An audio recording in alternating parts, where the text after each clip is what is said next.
भक्तों, आज जो बात मैं कहने जा रहा हूं वो साधारण नहीं है। ये कोई सामान्य कथा, कोई डराने वाला प्रवचन या कोई मामूली टोटका नहीं है। ये वह गुप्त ज्ञान है जिसे हमारे शास्त्रों ने हमेशा के लिए संभाल कर रखा था, लेकिन समय बीतने के साथ वो बात आम लोगों तक पहुंच नहीं सकी। ये वह रहस्य है जो अगर सही समय पर समझ लिया जाए, सही मन से किया जाए, तो इंसान की किस्मत पलटने में एक पल भी नहीं लगता। हमारे सनातन धर्म में हर चीज, हर रिश्ता, हर अवस्था के पीछे गहरा अर्थ और अपार शक्ति छिपी हुई है, लेकिन पीढ़ी दर पीढ़ी कई बातें या तो भुला दी गई या गलत तरीके से समझाई गई। इसलिए आज जब आप ये सुन रहे हैं तो पूरे दिल से सुनिए, क्योंकि हो सकता है कि आज का यही ज्ञान आपकी तिजोरी का ताला खोल दे, आपके घर की बरकत लौटा दे और आपकी आने वाली पीढ़ियों तक धन, सुख और समृद्धि का प्रवाह छोड़ जाए। भक्तों, आज की बात एक विधवा स्त्री से जुड़ी है। समाज उसे दया की नजर से देखता है। कभी कभी लोग उसे अशुभ तक मान लेते हैं। किसी जगह उसे पूजा से दूर रखा जाता है, कहीं लोग उसके सामने शुभ काम होने से डरते हैं। लेकिन सच क्या है?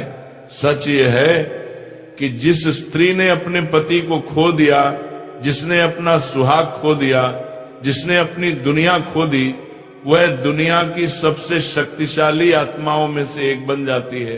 क्योंकि भक्तों, जब बाहरी श्रृंगार खत्म होता है तो भीतरी तेज जाग जाता है। जब मन का सबसे बड़ा दुख झेल लिया जाता है तो आत्मा तपस्वी बन जाती है।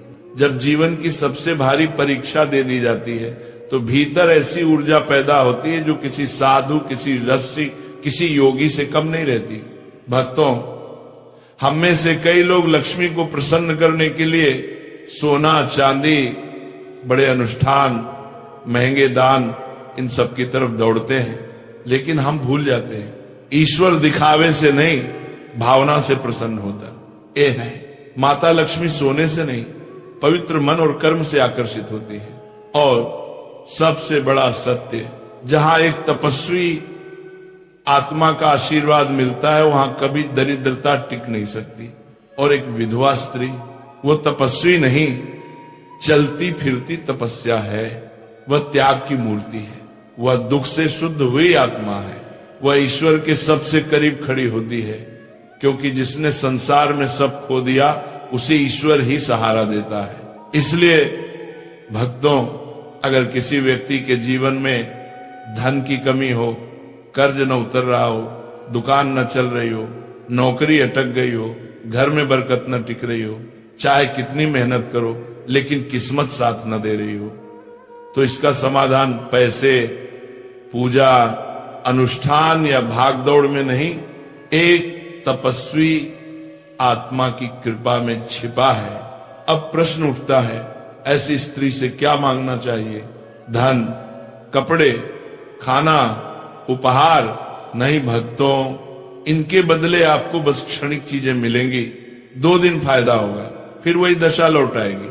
वह चीज जो मांगनी है वो अदृश्य है, पर उसका असर पूरा जीवन बदल देता है। और यह सुनकर पहले पल में आप चौंकेंगे। आपको उस विधवा स्त्री के दुखों का एक छोटा सा अंश मांगना है। हाँ भक्तों, दुखों का अंश। यकीनन ये सुनते ही मन में सवाल उठता है, कोई दुख क्यों मांगे? लेकिन यही वह स्थान है जहां गुप्त आध्यात्मिक विज्ञान छिपा है। जो लोग सिर्फ पूजा, प्रसाद और मंत्रों को समझते हैं वे यह नहीं समझ पाते, पर जो कर्म और ऊर्जा का रहस्य समझते हैं उन्हें यही भाग्य का दरवाजा मिलता है। क्योंकि भक्तों, दुख मांगने का अर्थ ये नहीं कि वह स्त्री दुखी हो जाएगी। दुख मांगने का अर्थ यह है कि आप उसके बोझ को बांटने की अनुमति लेते हैं। और जब कोई इंसान किसी के दुखों को बांटने के लिए तैयार होता है तब उसके जीवन से दरिद्रता और कंगाली भाग जाती है। कर्म कहता है, जो दूसरों का दर्द बांटने को तैयार हो उसे ईश्वर खुशी बांध कर देता है। और जब विधवा स्त्री जो तपस्वी आत्मा होती है मन ही मन आशीर्वाद देती है, तो जिस घर में वह आशीर्वाद पहुंचता है वह घर कभी सूना नहीं रहता। न पैसा रुकता है, न सुख रुकता है, न बरकत रुकती है। भक्तों, आज आपने रहस्य का द्वार खोल दिया है, लेकिन ये अभी अधूरा है। भक्तों, अब हम उस सबसे गहरे आध्यात्मिक रहस्य पर पहुंच चुके हैं, जिसके कारण इंसान का भाग्य ऊपर भी उठता है और नीचे भी गिर जाता है। यह रहस्य इतना सूक्ष्म है कि आम इंसान की नजर में दिखाई नहीं देता, लेकिन जो इसे समझ लेता है उसके जीवन की पूरी दिशा बदल जाती है। यह बात कर्म, भाग्य और ब्रह्मांड के नियमों से जुड़ी है। आज मैं आपको वही समझाने जा रहा हूं, लेकिन बहुत सरल भाषा में, ताकि जो पढ़ा लिखा नहीं है वो भी पूरी तरह समझ सके। भक्तों, दुनिया में सुख और दुख यूं ही नहीं आते। हर इंसान इस जन्म में वही भोगता है जो उसने पहले जन्म और इस जन्म में किया है। जैसे बोया वैसा पाया, यही कर्म का नियम है। कोई अमीर क्यों पैदा होता है, कोई गरीब क्यों, कोई सुखी क्यों रहता है और कोई क्यों रोता है, इसकी जड़ इसी कर्म सिद्धांत में है।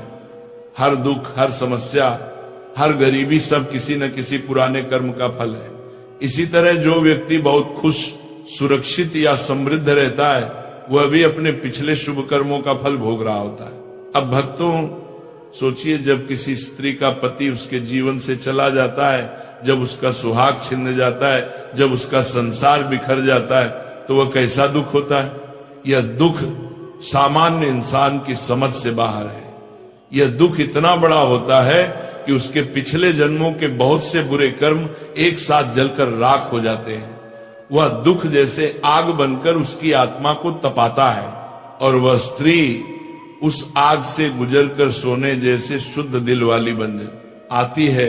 उसे दुनिया शायद अभागी समझे, लेकिन आध्यात्मिक दृष्टि से वह सबसे अधिक पवित्र और शक्तिशाली आत्मा बन चुकी होती है। उसका हर आंसू तपस्या बन चुका होता है, उसका हर आह त्याग बन चुका होता है, उसका मौन ध्यान बन चुका होता है, उसका निस्वार्थ जीवन साधना बन चुका होता है। इसीलिए उसके आशीर्वाद में भी ताकत होती है और उसके श्राप में भी ताकत होती है। इसलिए कहा गया है, विधवा को कभी रुलाना नहीं चाहिए, उसका दिल कभी नहीं दुखाना चाहिए, क्योंकि उसका दिल दुखाने वाला व्यक्ति सीधे अपने भाग्य को चोट पहुंचा देता है। अब भक्तों, मुख्य बात यहां से शुरू होती है उस विधवा स्त्री से दुख मांगने से। आपका भाग्य कैसे चमकता है? पहली बात, आप वास्तव में दुख खरीदते नहीं, आप दुख बांटते हैं। जब आप उसके पास जाते हैं और मन ही मन दिल से सच्ची करुणा से कहते हैं, मां, जो दर्द आप अपने दिल में सह रही हैं, उसका एक छोटा सा कण मुझे दे दो, ताकि आपका बोझ थोड़ा कम हो जाए, तो आप उस स्त्री से दुख नहीं मांग रहे होते, आप ब्रह्मांड को संदेश दे रहे होते हैं, मैं किसी का दर्द बांटने के लिए तैयार हूं। ब्रह्मांड तुरंत आपके कर्म को पहचान लेता है, क्योंकि दुनिया में लोग खुशी छीनते हैं, फायदा लेते हैं, काम की चीजें मांगते हैं, लेकिन किसी का दर्द बांटना बहुत दुर्लभ है। और भक्तों, ये प्रकृति का नियम है। जो इंसान दूसरों के दर्द को बांटने के लिए आगे आता है, भगवान उसके जीवन के दुखों को बांटना शुरू कर देते हैं। उस क्षण से कंगाली हटने लगती है, धन का प्रवाह शुरू हो जाता है, भाग्य के बंद दरवाजे खुलने लगते हैं, और बरकत, सफलता और शांति जीवन में उतरने लगती है। क्योंकि आपने किसी का बोझ हल्का किया, इसलिए ब्रह्मांड आपका बोझ हल्का कर देता है। आपने दुख बांटने की मंशा दिखाई, इसलिए ईश्वर आपके सुख बढ़ा देते हैं। यही कारण है भक्तों, कई लोग मंदिरों में लाखों रुपए दान करके भी सुख नहीं पाते, और कुछ लोग किसी दुखी को सच्चे दिल से 2 शब्द बोलकर भी अमीर हो जाते हैं। क्योंकि ईश्वर चढ़ावे नहीं, भावना देखते हैं। माता लक्ष्मी हीरे नहीं, कर्म देखती है। भाग्य दौलत नहीं, मानवता का तराजू तोलता है। भक्तों, अब यहीं से आगे की बात शुरू होती है, और यह हिस्सा सबसे अधिक रहस्यपूर्ण और जीवन बदल देने वाला है। अभी तक आपने समझा कि करुणा और परमार्थ का भाव किस तरह भाग्य को पलट देता है, लेकिन अब समझना यह है कि ये सब केवल भावना भर नहीं है, बल्कि ये ब्रह्मांड का एक अटूट नियम है। जब इंसान अपने दिल में ये सच्ची इच्छा पैदा करता है कि अगर किसी का बोझ कम हो जाए तो थोड़ा सा दुख मैं सह लूं, तब उसी क्षण ब्रह्मांड उसके अंदर वह शक्ति जगाता है जिसके सामने दरिद्रता, असफलता और दुर्भाग्य टिक ही नहीं पाते। यह वह पल होता है जब मनुष्य भीतर से बदल रहा होता है, और जब मनुष्य भीतर से बदलता है तभी जीवन बाहर से बदलता है। भाग्य बाहर से नहीं पलटता, भाग्य पहले दिल के अंदर पलटता है। भक्तों, दुनिया में दो तरह के लोग होते हैं, एक जो सिर्फ लेने के लिए आए हैं और दूसरे जो देने के लिए आए हैं। जो सिर्फ लेता है उसका भाग्य सीमित रहता है, लेकिन जो देना सीख जाता है उसका भाग्य अनंत हो जाता है। और देने की सबसे महान चीज क्या है? पैसा नहीं, वस्तुएं नहीं, बल्कि किसी के दर्द को थोड़ा सा बांट लेने की भावना। यही सबसे बड़ा दान, सबसे बड़ा तप और सबसे बड़ा पुण्य है। जब आप किसी विधवा माता के दुख को बांटने की भावना रखते हैं, उस क्षण आप उसका जीवन आसान बनाने की जगह उसके कर्मों को भी हल्का कर रहे होते हैं। और जब उसके कर्म हल्के होते हैं तो वह भीतर से दुआ देती है, चाहे बोल कर दे या बिना बोले, उसका आशीर्वाद सीधा आपके भाग्य में लिख दिया जाता है। याद रखना भक्तों, दुनिया में सबसे सच्ची दुआ उस इंसान की होती है जिसने दुख झेला हो, क्योंकि जो केवल सुख में रहा है उसकी दुआ में आग नहीं होती। लेकिन जिसने खोया हो, सहा हो, रोया हो, उसकी दुआ पत्थर पर भी फूल उगा सकती है। विधवा स्त्री के आंसू साधारण पानी नहीं होते, वे तपस्या की अग्नि में पवित्र हुए होते हैं। उसके दिल से निकलने वाली दुआ में वह शक्ति होती है जो इंसान के जीवन की सबसे बड़ी रुकावटें भी एक ही पल में दूर कर देती है। और जब आप उसके दुख के साथ खड़े होते हैं, बिना कुछ मांगे, बिना कोई पहचान चाहे, बिना कोई बदले की इच्छा रखे, तब ब्रह्मांड आपकी किस्मत को उस जगह से उठाकर उस जगह पहुंचा देता है जहां आप खुद भी कभी पहुंचने की कल्पना नहीं कर पाए थे। भक्तों, करुणा ब्रह्मांड की सबसे ऊंची तरंग है। धन उसकी छाया है, किस्मत उसकी दासी है और समृद्धि उसका परिणाम है। जिस दिन मन में करुणा पैदा हुई, उसी दिन घर में बरकत का प्रवाह शुरू हो गया। सोचो, एक दिल जो किसी और के आंसू मिटाने के लिए तैयार है, भगवान उसे आंसू कैसे देंगे? एक मन जो किसी और की तकलीफ बांटना चाहता है, भगवान उसे तकलीफ कैसे देंगे? ऐसा नहीं हो सकता। भगवान बहुत न्यायप्रिय है, लेकिन उससे भी ज्यादा दयालु है। जो दया के मार्ग पर चल पड़ता है, उसके पीछे खुद लक्ष्मी और नारायण चल पड़ते हैं। भक्तों, दुनिया में सबसे मजबूत व्यक्ति वो नहीं है जो बहुत पैसा कमाता है, बल्कि वह है जो दूसरों के दर्द को देखकर उसका हिस्सा अपने ऊपर लेने की क्षमता रखता है। यही तो असली धनी होने का मापदंड है। जो इंसान सिर्फ अपने लिए कमाता है वह अमीर हो सकता है, लेकिन जो इंसान दूसरों के लिए जीता है वह महाधनवान हो जाता है। धन केवल तिजोरी में नहीं रहता, धन हृदय में रहता है। और जहां हृदय में दया हो, वहां से धन, शांति, सम्मान और सौभाग्य कभी नहीं जाता। यही कारण है भक्तों की कई बार आप देखेंगे कुछ लोग कम कमाते हैं लेकिन उनके घर में कभी कमी नहीं होती, और कुछ लोग बहुत कमाते हैं फिर भी परेशान रहते हैं। क्यों? क्योंकि समृद्धि मेहनत से नहीं आती, समृद्धि कर्म और करुणा से आती है। मन का विशाल भाव सौभाग्य को अपने पास खींचता है, जैसे चुंबक लोहे को खींचता है। जब दिल बड़ा हो जाता है तब जीवन बड़ा हो जाता है। और ये याद रखना भक्तों, मां लक्ष्मी घर में तभी कदम रखती है जब दिल में दया जीवित हो। जहां दिल में करुणा नहीं, वहां पूजा, मंत्र, करोड़ों रुपए और महंगी भेंट भी कोई काम नहीं करती। लेकिन जहां दिल में करुणा हो, वहां एक चुटकी चावल, एक बूंद पानी और एक सच्चा भाव भी भाग्य को बदलने के लिए काफी होता है। यही कारण है कि किसी विधवा माता के दुख को बांटने की भावना सिर्फ आध्यात्मिक काम नहीं, बल्कि धन का सबसे गहरा, सबसे गुप्त और सबसे तेज असर करने वाला नियम है।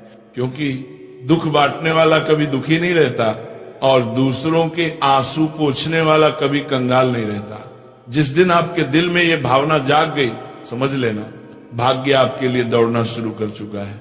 भक्तों, अब इस रहस्य को और भी गहराई से समझो, क्योंकि यही वह बिंदु आता है जहां मनुष्य का भाग्य सचमुच पलटने लगता है। जब किसी के जीवन में धन, तरक्की और सफलता रुकी हुई होती है तो असल कारण पैसा नहीं होता, बल्कि भीतर जमी हुई कर्मों की भारी रुकावट होती है। और जब दिल में करुणा जागती है, निस्वार्थ भाव उठता है और आत्मा किसी दुखी के दर्द में भागीदार बनने को तैयार होती है, तब वही करुणा उस रुकावट को काट देती है। जैसे नाली में कचरा अटक जाए तो पानी नहीं आता, उसी तरह जीवन में धन का प्रवाह रुक जाता है, अवसर बंद हो जाते हैं और किस्मत साथ नहीं देती। लेकिन जिस दिन मनुष्य निस्वार्थ भाव से किसी पीड़ित व्यक्ति की तकलीफ को कम करने की इच्छा रखता है, उस दिन वही भावना उस कर्मिक कचरे को साफ कर देती है और किस्मत का पानी पूरी ताकत से बहना शुरू हो जाता है।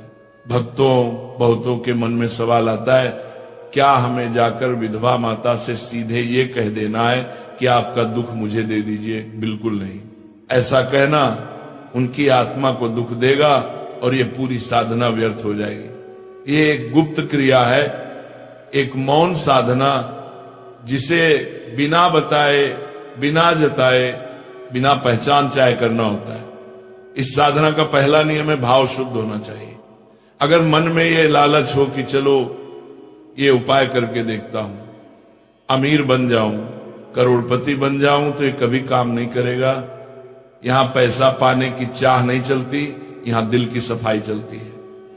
जब किसी विधवा माता का दर्द देखकर आपके दिल में सच में करुणा उठे, जब आंखों में अपने आप नमी आ जाए, जब आत्मा कहे काश मैं इसका दुख थोड़ा कम कर पाता, तब समझो कि आप इस साधना के योग्य हो चुके हैं। अब भक्तों, जानो इसका सही तरीका।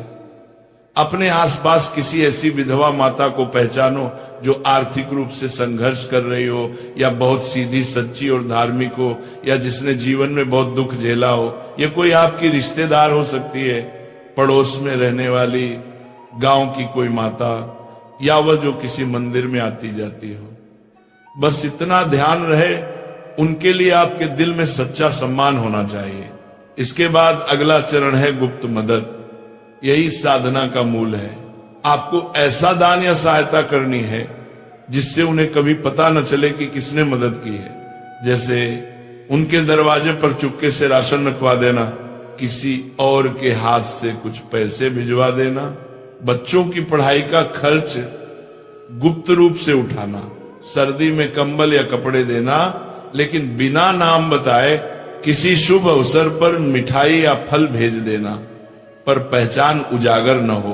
भक्तों, यहां दान छोटा या बड़ा मायने नहीं रखता, मायने रखता है गुप्त रहना। क्योंकि जैसे ही इंसान अपने दान का ढोल पीटता है, उसका पुण्य उसी क्षण समाप्त हो जाता है। गुप्त दान अनंत गुना फल देता है, यही शास्त्र का सिद्धांत है।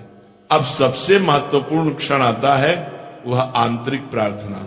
जब आप वह मदद कर रहे हो या आपका भेजा सामान उनके द्वार पर रखवाया जा रहा हो, उस समय अपनी आंखें बंद करके बड़े प्रेम से, गहरी करुणा से मन में ये प्रार्थना करना, हे मां, आप त्याग और तप की मूर्ति हो, मैं आपके दर्द को महसूस करता हूं, आपका बोझ थोड़ा हल्का हो जाए, यही मेरी सच्ची इच्छा है।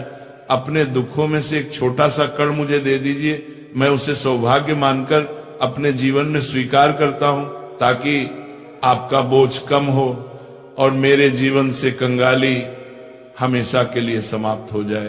भक्तों, यही वह मांगना है जो आपको संसार की हर संपन्नता दिलाता है। ये धन मांगना नहीं है, किसी का दुख चुराना नहीं है, ये उस पीड़ा को सहने की निस्वार्थ इच्छा है जो उसे हल्का कर दे। और ईश्वर ऐसे इंसान को कभी खाली नहीं रहने देते। याद रखना, उस क्रिया के बाद उसे भूल जाना है। बार बार सोचना, गिनती करना या अपेक्षा रखना साधना को नष्ट कर देता है।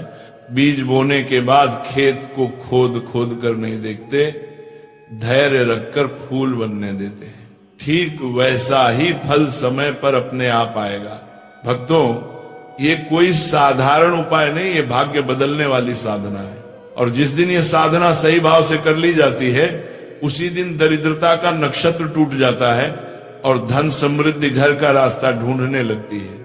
भक्तों, जब इंसान ये पवित्र साधना कर चुका होता है, जब वो किसी विधवा माता की गुप्त सहायता कर चुका होता है और मन ही मन उसके दुख का एक अंश लेने की प्रार्थना कर चुका होता है, तब समझ लो उसने अपने जीवन की मिट्टी में भाग्य का बीज बो दिया है। बीज बोने के बाद किसान खेत को नहीं खोद कर देखता कि अंकुर आया या नहीं, वो भरोसा रखता है, धैर्य रखता है, जल देता है, मेहनत करता है और समय आने पर पूरा खेत सुनहरी फसल से भर जाता है।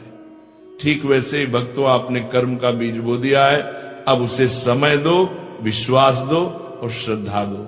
धीरे धीरे, बिना शोर शराबे के, बिना दिखावे के आपके जीवन में परिवर्तन शुरू होगा।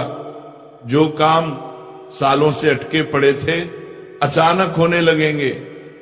पैसा जहां अटक जाता था वो बहने लगेगा। दरवाजे जो बंद थे खुलने लगेंगे। मुसीबतें जो सिर पर चढ़ी रहती थी हटने लगेंगी। कर्ज जो बोझ बन चुका था उतरने लगेगा। घर में क्लेश रहता था वहां शांति आने लगेगी। मन में बेचैनी थी, वहां संतोष और स्थिरता उतरने लगेगी।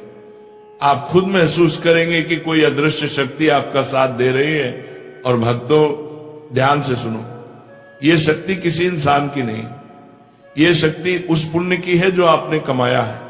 वह पुण्य जिसे आपने किसी के दुख का बोझ कम करने के भाव से कमाया है, जिसे उस विधवा माता को शायद पता भी ना हो, लेकिन उस पुण्य को आपके जीवन तक पहुंचने से कोई नहीं रोक सकता। ये कोई जादू का खेल नहीं है, ये सनातन धर्म के कर्म सिद्धांत का महान फल है। अगर आपका भाव निर्मल है, इरादा सच्चा है, मन स्वार्थ से मुक्त है, तो परिणाम अवश्य मिलेगा और भरपूर मिलेगा। पर भक्तों, एक बात याद रखना, यह साधना धैर्य मांगती है। आज किया और कल करोड़पति बन गए, ऐसा नहीं होता। जैसे पेड़ को बढ़ने, फल देने में समय लगता है, वैसे ही पुण्य को भी फलने के लिए समय चाहिए। आप बस अपना काम करते रहिए, ईमानदारी से, प्रेम से, करुणा से, और आप देखेंगे आपको मेहनत वही करनी पड़ेगी, लेकिन किस्मत आपकी तरफ से काम करेगी। पहले आप धन के पीछे भागते थे, अब धन आपके पीछे आएगा। यही कारण है कि यशी मुनि कहते थे, गुप्त दान समुद्र में समर्पित फल, वूल की तरह उसका फल तूफान की तरह लौटता है। भक्तों, एक और गहरी बात, जब आप किसी विधवा माता की मदद करते हो तो सिर्फ उसका पेट नहीं भरता, उसका दिल भरता है। उसे यह महसूस होता है कि ईश्वर उसे नहीं छोड़ रहे हैं। और जब किसी टूटे हुए दिल से आशीर्वाद निकलता है, वो आसमान में जाकर अटकता नहीं, वह सीधे उस इंसान के जीवन में बरसता है जिसने उसकी मदद की। इसीलिए अगली बार जब किसी विधवा माता को देखो तो दया की नजर से मत देखो, सम्मान की नजर से देखो। वह कोई दुर्बल स्त्री नहीं, वह तप और त्याग की मूर्ति है। उसके भीतर साधना की शक्ति है, वैराग्य की आग है और आशीर्वाद का बल है। और अगर आपके अंदर सच में करुणा जागे तो अवसर मिले तो चुपके से मदद कर देना, और मदद करते समय मन में बस इतना कह देना, मां आपका दुख थोड़ा मेरे हिस्से में और आपका आशीर्वाद मेरे जीवन में। यही एक कण भाग्य की पूरी दिशा बदल देता है। यही एक कण गरीबी के पहाड़ को गिरा देता है।